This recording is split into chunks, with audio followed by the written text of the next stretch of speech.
Uma taking permission from her followers, Chaya and Sangya. Who is Chaya and Sangya? These are all females, remember? Gandharvas and all that. Uma is whom? Parvati. Who are the wives of the sun god? Suryadev's wives, Patni Kone. Chaya. Chaya and Sangya. Yeah, all knowledge. All knowledge and shadow. Chaya means shadow. Shadow. So who are the two wives of Surya?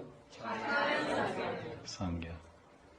So in the shadow, there's all ignorance, darkness, no clarity.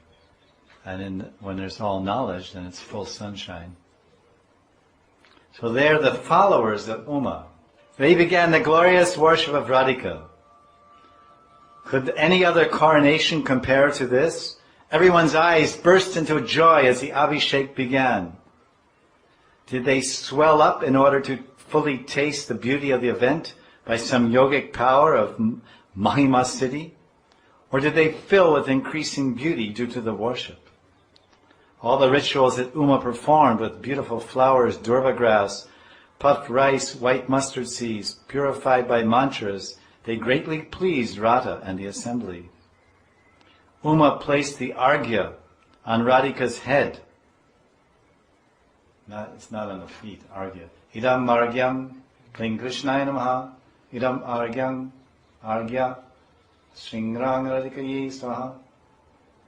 So it's put over the head. Removes all inauspicious things. The arghya is mixed. Arghya is durva grass, water, flowers, chandan and rice. This is arghya. Etat padyam, idam argyam, idam achmaniyam, esha maruparka, idam punar achmaniyam, srinkling radhakrishnabhyam nama. This puja. So she offered arghya on Radhika's head. In the eyes of the assembled devotees, the arghya seemed to be a most valuable item, whose beauty defeated that of gateways and archways. While offering padyam, Hiram etat padyam sringrang radhikaye swaha, Uma said, "O Radha, we are approaching you now, and will also come in the future with a desire to participate in your pastimes on the banks of the Yamuna." The drops of achmaniyam that Uma offered to Radha contained the reflection of Hari's lotus face. Harivo. This is etat padyam. She was offering water to Radharani Charan. And those water droplets was the reflection, the pratibimba, sham pratibimba. Each drop was sham pratibimba. Because he was watching from a distance behind the foliage. The kunjas, interstitious, they say, interstitious of the spaces between the foliage. He was watching the Madhav Mahotsav of Radharani being bathed. Only ladies were there except Krishna. Arghya, Padya.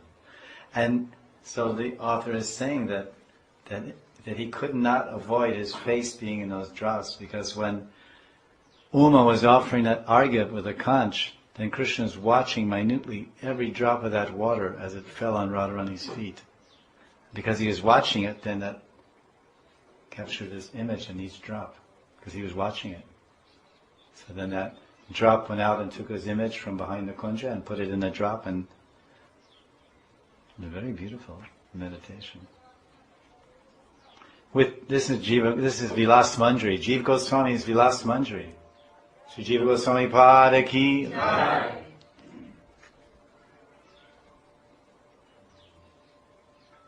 Oh, this is to the mouth. Listen to the mouth, actually. Achman's to the mouth. Had contained reflection of Hari's lotus face. Oh, that's very interesting. That now makes it more interesting. This is Achman. Achman you offer to the mouth is some long or nutmeg or jatifal. Jatifal are long, crushed into powder, right? Jatifal, long. Cloves or nutmeg, jatifal. Jaifal. Jaifal are long, make a powder karke. and some pani. So this was being offered, idam achamaniyam, to Radharani's mouth, like a mouth freshener. And the reflection of Krishna's face was in that water. So what does that mean? Chumbak. You know chumbak?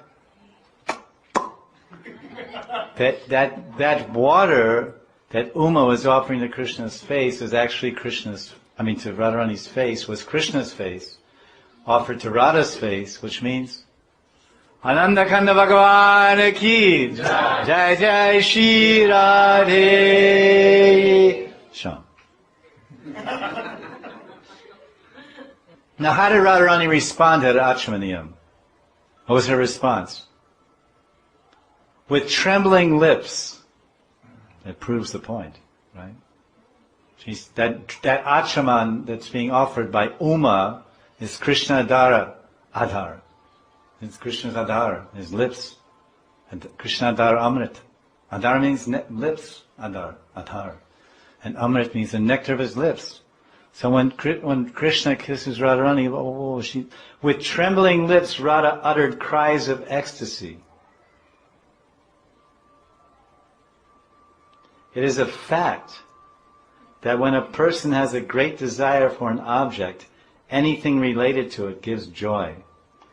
Thus, when Uma offered Madhuparka, Esha Madhuparka Sringrang Radhikaye Swa, Radha felt completely satisfied, thinking that in that Madhuparka was the remnants of Hari's lips. That's what we're supposed to think when we take prasad. Prasad seva. When we take prasadam, we should think this is the Krishna Adhara Amrit, the nectar of Krishna's lips. Radharani's thinking that. She's feeling it, seeing it. After all the articles were offered, Radha received Achamaniyam again. Punar Achamaniyam. At this time, Radharani appeared like the sun in Jaist, destroying all darkness in all directions with her brilliance. The sun in the Jaist month. Uma then offered various scents, aguru, chandan, kasturi, and kunkum, and flowers. The loud buzzing of the bees seemed to make Krishna's heart dance. When Uma offered aguru in agarbati to the Radha Anga, limbs of Radha, Krishna's heart became scented with many desires. Because Krishna's watching. So when the aguru was being offered, then that aguru was being offered to Radharani, to her lotus feet and her nabha and her kanta, shir, anga. Then the wind is blowing, the Shamir, carrying that agarbati right to Krishna. And when he's smelling that agarbati, because there's two types of aguru. One aguru is called Krishna aguru. It was a dark one. And the other one's just aguru. Tail, it's a tail. So there's a dark one. So when that incense was Krishna aguru. So Krishna aguru means that scent that was being offered was Krishna. So when that came from Radharani, after being offered to Radharani's body, then it says here that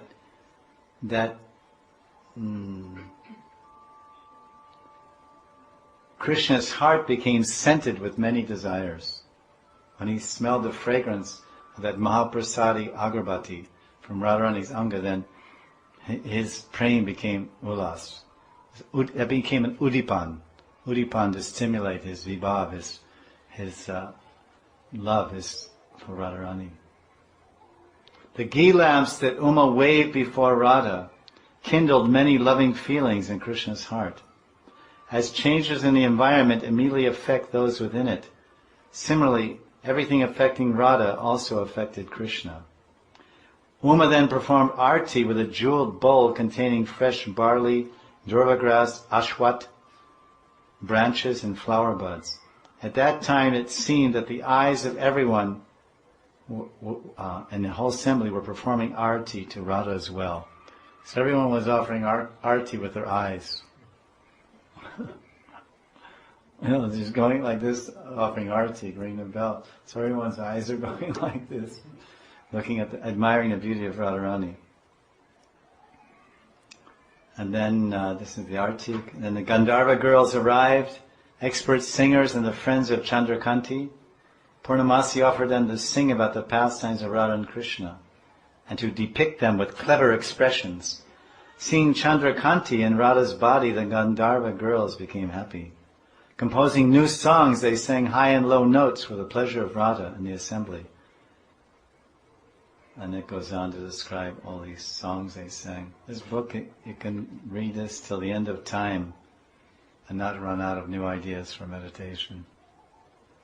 You can read this book until the end of time and not run out of new ideas for meditation. And it's so thin, and time is so long, and the mind is so vast. This one book can fill the whole landscape of your mind with the pictures of Radha and Krishna and their Nitya Lila, and the bhavas, and so much tattva.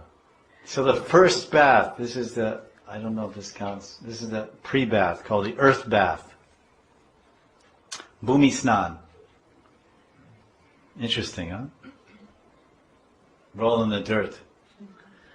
First the Sakhis bathed Radha with water, and then they bathed her with 8 types of earth. There's 8 types of water. There's well water, there's river water, there's lake water, there's 8 different kinds of water that are mentioned in Ayurveda. There's light water, there's heavy water, there's pungent water, there's sweet water, there's mineral water, there's many, many kinds of water, and they have different attributes and qualities for health. It's the same thing with earth. Now listen to this. 8 types of earth.